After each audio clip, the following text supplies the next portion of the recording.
Heel.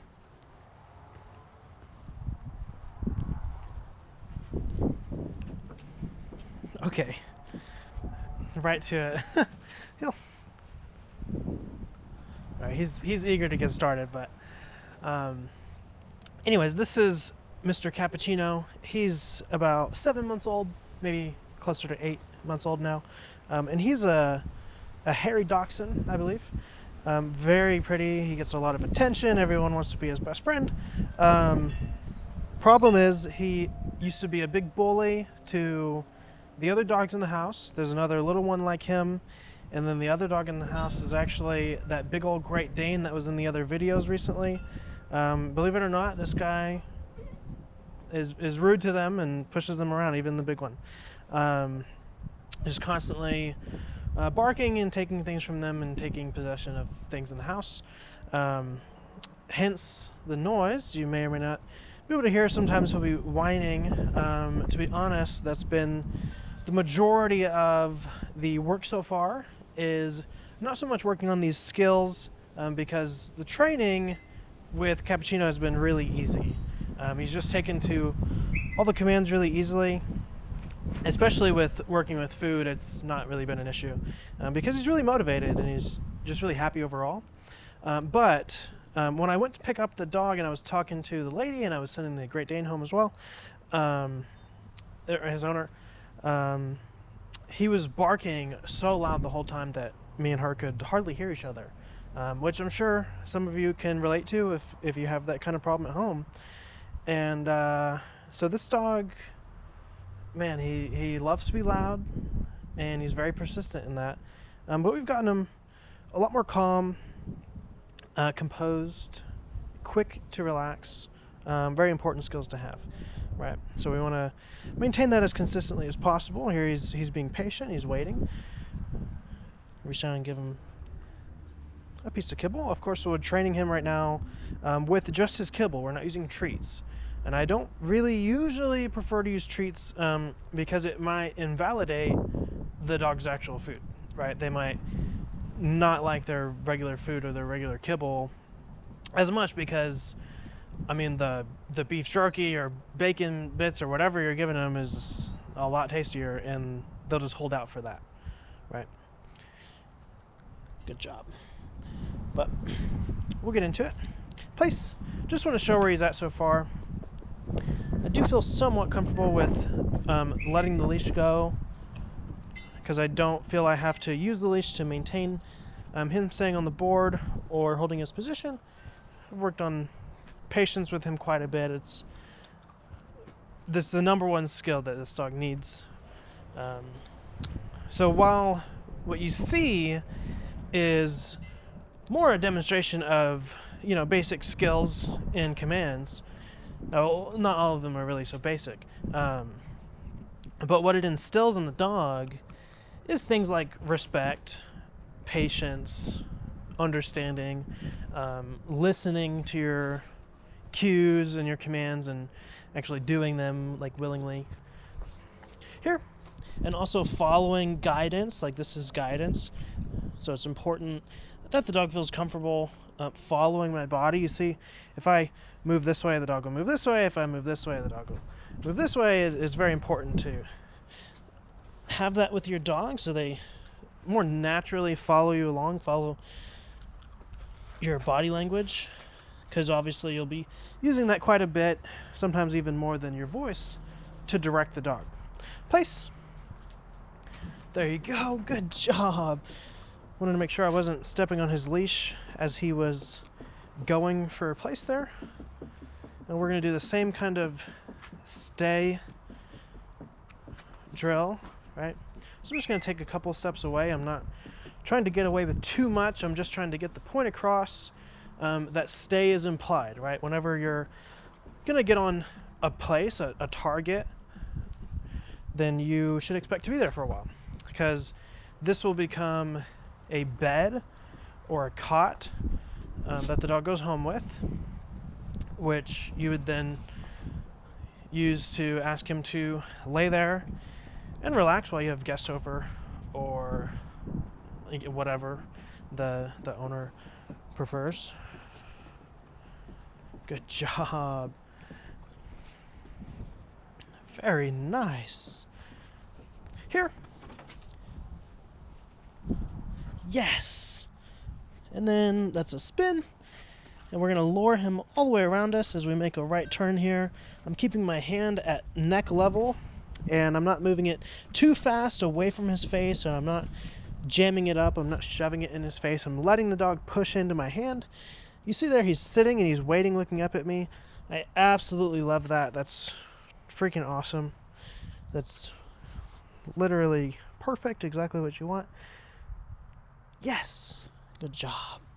And he's not jumping up or trying to get the food out of me before I give it to him, which is a really good sign. Place. Place. Yes! Good job. So basically every time I feed him here, I'm usually giving him 1, maybe 2 if he did really well. Pieces of kibble at a time. I'm just holding it like a cup in my hand. Good job. And that's important because it makes it easy for the dog to get it. If you're pinching it like this, like you might be used to, it slows everything down and it can really get in the way of the dog being motivated to get the food because they can't get it as quickly, or you can't control as well how many pieces they're getting at a time. Okay? Another thing that can make it difficult to do this kind of thing at home is your dog will be very distracted, especially if you drop food. So I can drop a piece of kibble there and there, maybe one more closer, whatever, because those went far away.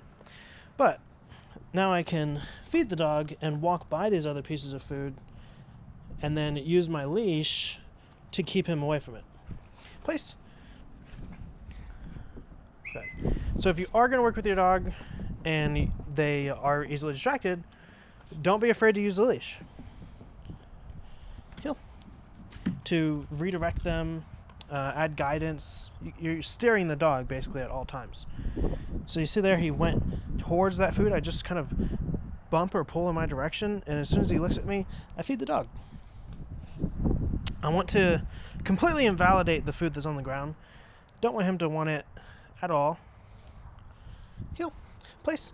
Because when we start to do this same thing off leash, I don't want to have that conflict where the dog knows he's off leash and he's going for the food on the ground, because that would completely stop all of our efforts.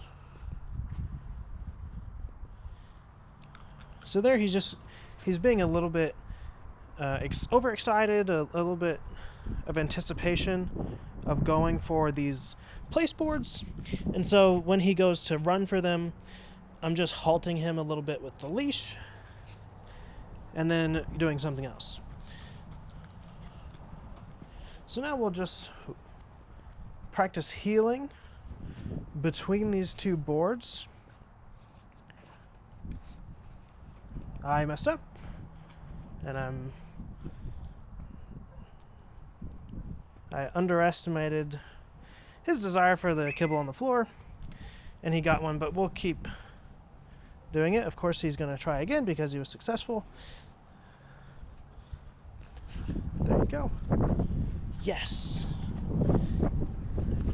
Anyways, it's important that your dog actually is listening to you and not just assuming what you're doing. There you go. So we were able to walk past both of those pieces of kibble, and then I fed him for doing that without getting them. Very nice.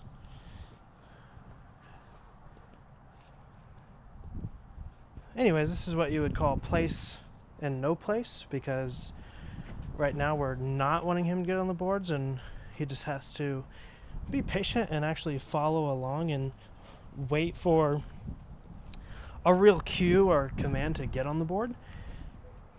I, of course, love that he's excited to get on the board, but that's not true listening, is it?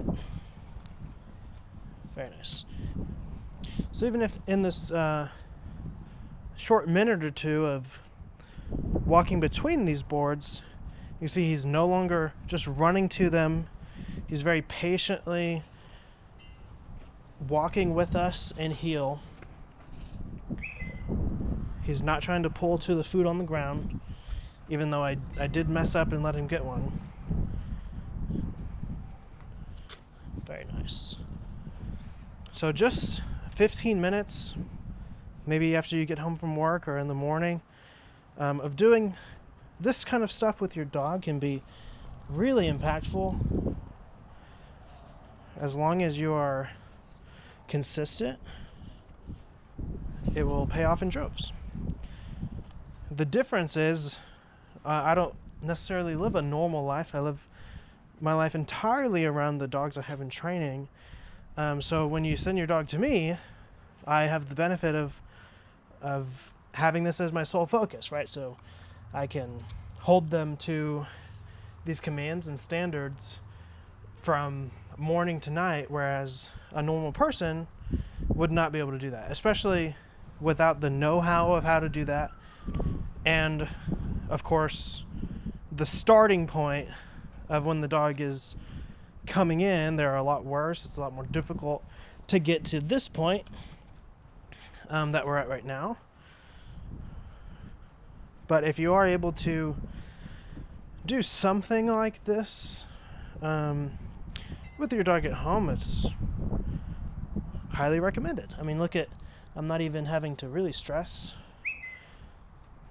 about it, about the food on the ground or what he's trying to do.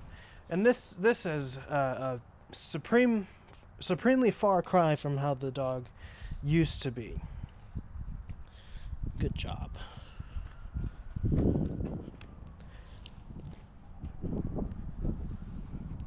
Good. So you see, as soon as the dog moves and gets up or comes towards us, I just add spatial pressure toward the dog, and I kind of reiterate that sit command. Good. Which was picked up on very quickly, because you see the next time I'm able to get another piece of food off the ground, and he sits there and waits.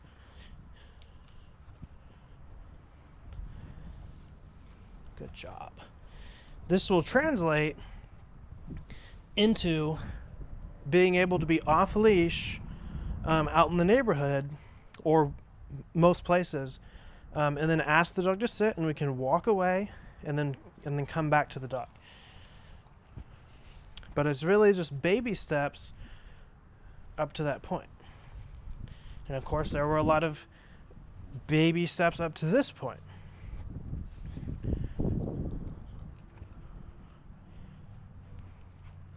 Very nice. I did not expect him to do so well today. I'm really, honestly, super happy. Very nice. Good job. There you go. Now, he doesn't have the biggest stomach in the world. I only had half a cup of food on me, because that's his diet. Good job. But we're about out of food, and I'm just going to let him use the bathroom real quick before we put him up. And that was a very productive day. You see, he's really a very sweet dog. He's just trying to get some loving. Okay. Get off me. But he gets very easily overexcited, so don't want to do too much.